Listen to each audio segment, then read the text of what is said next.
नमस्कार बंधुगण welcome to Ramesh pics गतकालीर खेल क्रिकेट केवल एक खेल नुहे यह हेउची भावना अपेक्षा एवं इतिहासर गठन 5107 दिन अपेक्षा करते मुंबई इंडियंस केबे तांकर प्रथम सीजन रो प्रथम मैच जितबे बोली गतकाली जोटा सफल हेइची एवं इतिहास लेखा हे जाइछि एई मैच रो विजय लाभ केबे भी सेमाने करि नथिले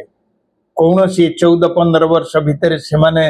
तांकर प्रथम मैच केबे जीति नथिले किंतु गतकाली से तार दमदार प्रदर्शन करी एही रात्रि सेही मंच एवं तांकर निज जागा सेही मुहूर्त सब किछि परिवर्तन आनिदेला तांकर इतिहास रचना पाई वानखेड़े स्टेडियम रो आलोकित आकाश तले समुद्र पवन रो जो झापसिया स्पर्श रे एक एमती कहानी लिखी गला जहाँ सेमानंकर जिंदगी भरी बा आजीवन मन रहिबो प्रथम पर्व जेतेबेले टॉस हो गला टॉस रे बॉम्बे जीतिले एवं सेमाने जानिथिले हमर ठीक अछि हमें चेज करि परिबु सहज चेज वाला सेठी जितंती तेणु करी सेमाने आरंभ दे देथिले केकेआर को अजित राहाणे तत्वावधान रे खेलिबा को ओलेइथिला कलकत्ता नाइट राइडर्स किंतु कलकत्ता नाइट राइडर्स प्रथमे बैटिंग करी एक विशाल एवं विस्फोरक स्कोर करबा पई चिंता करी पावर प्ले रे 78 रन करिथिले सेतेबेले एक संदेश से माने एक मेसेज देइथिले जे देखंतु आमे किछि कम नुहे एवं 78 रन से माने करि सारिथिले अजंक्य राहाणे तांकर पूर्व फाइटिंग पूरा देखैथिले किंतु दृढ़ बैटिंग 67 रन से करिथिले इनिंग्स को नेतृत्व देइथिले तांकर सहयोगी फिन एलन जे के होचंदी न्यूजीलैंड रो खेलाड़ी से 17 बॉल रे 37 रन खेली एक दमदार इनिंग्स खेलिथिले छोटिया हेले भी बहुत मजादार थिला ताहा ही ए खेलर भावना को आगो को टाणी नहीं थिला एही समय रे हार्दिक पांड्या एक ओवर रे 26 रन मध्य मरा जाइथिला एही मैच रो गति को खूब उच्च स्तर को नहीं जाइथिला हार्दिक पांड्या को मध्य 26 रन मरा गला तथापि क्रिकेट एक अनिश्चित खेल जो केउ मुहूर्त रे जे गति बदली जीव तार ठिकाना नहीं तापर आसीगला द्वितीय पर्व गति रे टिके भांग हो गला मध्य ओवर रे जेउठरे जारी रखिबा आवश्यक केकेआर प्रस्तुति करिबा उचित थिला एही मंच रे प्रवेश कले जसप्रीत बुमराह जेउठरे तांकर यर्कर गुली परि आसुथला किंतु खेल हेई पारु नथिला 12 रु 14 ओवर मध्य मात्र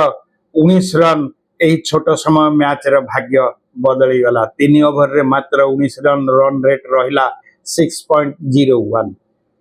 सहयोग कले शार्दुल ठाकुर तांकर डेब्यू मैच थिला सेटा काली बॉम्बे तरफरु से 3टी विकेट नहीं गले से प्रमाण देले जे अनुभव एवं समय उपयोगी कौशल जदि निक्षेप करा दिबो जीत निश्चय हबो सफलता निश्चय आसीबो एही समय रे राहानेकर गोड़े रे क्रैम्प हैला एवं केकेआर पई एक अन्यतम हैरान हैले अवश्य सेटा नेक्स्ट बैटिंग टाइम रे हेइथला तृतीय पर्व एक अद्भुत चेज 220 रन किछि कम नथिला सेतेबेले रिंकू सिंह मध्य आसी तांको काम देखैथिले एवं रघुवंशी बैटिंग करिगिरी जहा हो 220 पर्यंत पहुंचे देथिले 221 करबा पई आपणकर ओल्हेला मुंबई इंडियंस एठे खेलर जो दमदार खेल प्रदर्शन आरंभ हो गला 200 रन बा 220 रन एक विशाल स्कोर एक बड़ लक्ष्य किंतु यह मुंबई पई असंभव नुहे बोली काली से माने खेल रे प्रमाणित कले एठी आरंभ हैला एक अपूर्व गाथा रोहित शर्मा और रियान रिकेल्टन मध्य 148 रन रो गोटे मजादार पार्टनरशिप एवं ओपनिंग पार्टनरशिप रोहित एक कलाकार हिसाब रे खेलुथिले क्रिकेट को गोटे कला हिसाब रे बनीथिले तांको बैट रु बाहरुथला प्रत्येक शॉट एक चित्र परि लागुथला 23 बॉल रे तांकर अर्धशतक तांको आईपीएल जीवन रो सबुठारु बड़ एवं दमदार एवं स्पीडी थिला केबे जदि सुयोग पाइबे ताकू हाइलाइट रे देखिबा को भूलिबेनी रिकिल्टन मध्य एक योद्धा 81 रन तांकर आक्रमणात्मक इनिंग्स से माने खेलिले ଏବଂ କେକେଆର ର ବୋଲିଂ କି ସମ୍ପୂର୍ଣ୍ଣ ଭାବରେ ଭାଙ୍ଗିଦେଲେ। ଏ ଦୁଇ ଜଣ ଯାକ ଖେଳର ଏକ ସନ୍ଦେଶ ଦେଲେ ବା ମେସେଜ ଦେଲେ, ଯଦି ଆରମ୍ଭ ମଜବୁତ ତେବେ ସମାପ୍ତ ଏକଦମ ସହଜ। କାଲି କିନ୍ତୁ ଜଣା ପଡୁଥିଲା ଯେ କଲିକତାର ବୋଲିଂ ର ଧାର ସେତେ ଭଲ ନୁହେଁ ଏବଂ ଆପଣଙ୍କର ବରୁଣ ଚକ୍ରବର୍ତ୍ତୀ ଆମେ ଯାହାକୁ ବହୁତ ମୁଣ୍ଡରେ ମୁଣ୍ଡେଇ ବୁଲୁଛେ ତାଙ୍କର ଭଲ ଚାଲୁନି। 6-4 ମଧ୍ୟ ତାଙ୍କୁ ନିସ୍ତୁକ ମାଡ ହେଇଛି। ଖେଳର ବିଜ୍ଞାନ ହିସାବରେ ଆମେ ଯଦି ଦେଖିବା, ସେମାନେ ପ୍ରଥମେ ପାୱାର ପ୍ଲେ କରିଥିଲେ 72, ଏମାନେ କଲେ ଏବଂ 78 କରିଥିଲେ, ଏମାନେ କଲେ 80 ଏବଂ ୱିକେଟ ପଡିନଥିଲା। ମଧ୍ୟ ଓଭରରେ ବମ୍ବେ ବାଲା 103 ରନ୍ କଲେ 2 ୱିକେଟ ବିନିମୟରେ। ଏହା କେବଳ ରନ୍ ନୁହେଁ, ଏହା ଥିଲା ଏକ ନିୟନ୍ତ୍ରଣର ପ୍ରମାଣ। ସମଗ୍ର ଏମ୍ଆଇ ର ରେଟ୍ ଏବଂ ଆକ୍ରମଣର କେକେଆର ର ଆକ୍ରମଣର ରେଟ୍ ଠାରୁ ବହୁତ ଅଧିକ ଥିଲା ଏବଂ ଡେବୁରେ ନିରାଶାର କାହାଣୀ ମଧ୍ୟ ଅଛି, ଯେଉଁଠାରେ କିଛି ଖେଳାଳି ଆଲୋକିତ ହେଲେ ସେଠି କିଛି ଅନ୍ଧାରକୁ ମଧ୍ୟ ଚାପି ହେଇଗଲେ। ଯେମିତି ଆଲ୍ଲାହ ଗଜରଫର, ସେ 51 ରନ୍ ଦେଲେ 4 ଓଭରରେ, ୱିକେଟ ବିଲକୁଲ ପାଇନାହାନ୍ତି। କାମରୁନ ଗ୍ରୀନ କେବଳ ବ୍ୟାଟିଂ କଲେ କିନ୍ତୁ ବୋଲିଂ ସେ କରିନାହାନ୍ତି। ଏସବୁ ମିଶି କେକେଆର ର ପରାଜୟର ଷ୍ଟୋରିଟାକୁ ବା ସ୍କ୍ରିପ୍ଟଟାକୁ ଲେଖିଦେଲା।